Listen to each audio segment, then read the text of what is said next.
but I don't want to sit on the fence for you guys. So this is why I think if I could sit on the fence, I'd pick all three. But if not, gun to my head, I'm going to say. Yesterday, World Rugby announced the nominees for the Men's 15 World Player of the Year.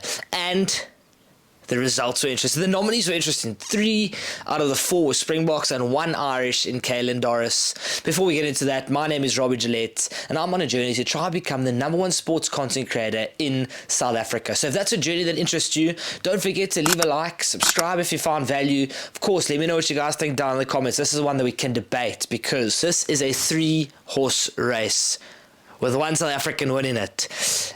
Maybe a little bit unfair to Doris, because, look, to be nominated is even great, and it's a great achievement. I don't want to take that away from him. Like, I don't want to be that guy who completed his cards somewhere in the race, but I just feel like a South African will win it this year. We have to. We've only lost 2 games this whole year. We've got 1 more game left, of course, against Wales, which we should win by all accounts, and in my opinion, in my humble opinion, as always. So I think it's going to be a South African. Unfortunately for Doris, I don't think he's in the mix at all.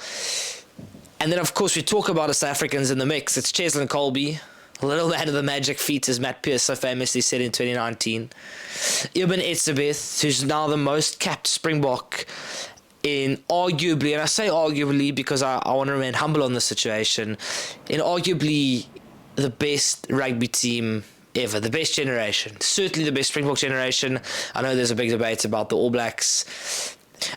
That's maybe a separate point, but I'll bring it up, and I'll leave you with a little nugget and a little a teaser here, and let me know what you guys think down in the comments. The reason I believe the South Africa and the Springboks of this generation, 2019 to 2023, are the best generation ever is because actually when you look at the All Blacks when they were playing, the strength of the international sides, and I say this humbly as well, with the greatest respect, we're not like great, like back then Ireland weren't really that good. They weren't in the conversation of being #1 in the world. Now they are. England are an improved side. France are now a team to be reckoned with, whereas back then maybe not so much. So, I say that humbly. That's just a little teaser. Let me know what you guys think of that down in the comments, because that's just a little thought I have. I've been playing with the idea of putting it out there. But anyway, that's a little bit off track. And then, of course, the third one, Pieter-Steph du Toit, the Malmesbury missile, who, in my opinion, has just been... the thing is with Pieter-Steph, and I'm getting goosebumps now thinking about it. Of course his performances are great, and he doesn't have a bad game. But what I see when I see Pieter-Steph du Toit is someone who absolutely loves the Springboks and then loves South Africa. He's a guy who has history, I think his great grandfather Spiro du Toit played for the Boks, and he's got history then. And for me, what I can see in his performances are not just the performance, but what he loves the Springbok so much, and he loves the Springbok brand, and he wants the Springbok brand to be good. And then subsequently, of course, he loves South Africa, and that shows in his performances, and that for me is something incredibly special, and something that I see in actually every single one of these rugby players who are playing for the Springboks at the moment. It is so nice to see, and it's something that I've noticed in Pieter-Steph, and actually in everyone, but Pieter-Steph in particular. So for me, the 3-horse race, if we look at Caelan, he's been outstanding this year. He's scored tries that people can't even... you couldn't even do on an Xbox or a PS4, he's just been insane.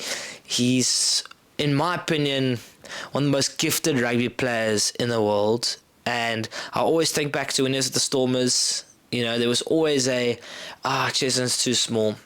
And he sort of faced a lot of adversity in his rugby career, of course in life as well, but in his rugby career he didn't have that smooth sort of, this is going to be our next winger, and he came through on the other side, and in my opinion, it's just it's a pleasure to watch him play rugby. Ibn Etzebeth, of course, most capped Springbok in the history of Springboks, which is, in my opinion, puts him in the conversation of the greatest Bok of all time because of the era he's gone through, the tough times he's gone through, and he came out the back of it. And then Pieter-Steph du Toit, of course, we spoke about him, just consistency personified, and loves the game of rugby. So those for me are the 3 guys who it's between. So it's definitely South African, in my opinion, and apologies to Doris. Out of those 3, who would I pick? And who would you pick? Let me know down in the comments. We're going to find out, I think it is on the 24th of November. I stand to be corrected. Out of those 3 players, it's so tight. It's so, to pick one's almost tough. They should almost share it because they've had similar success. I think all three of them were up there with the highest.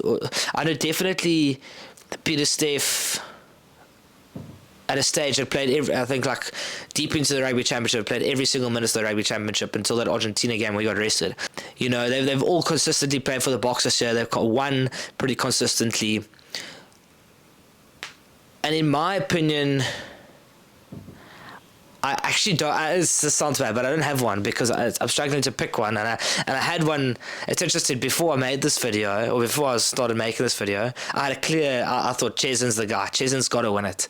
And then the more I speak about the other two guys, the more I debate who should win it. So apologies for that. I'm sort of confusing myself. But the guy who I'm actually sort of swinging towards is a Peter Steph du Toit.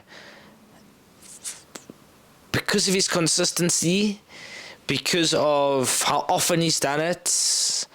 But then again, it's Caelan Colby who's broken games. And then again, Eben Etzebeth is the greatest block of all time. So who do you pick?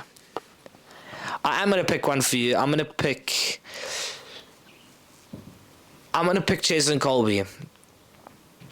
And it could have gone either way, put it that way. Like Peter Steph...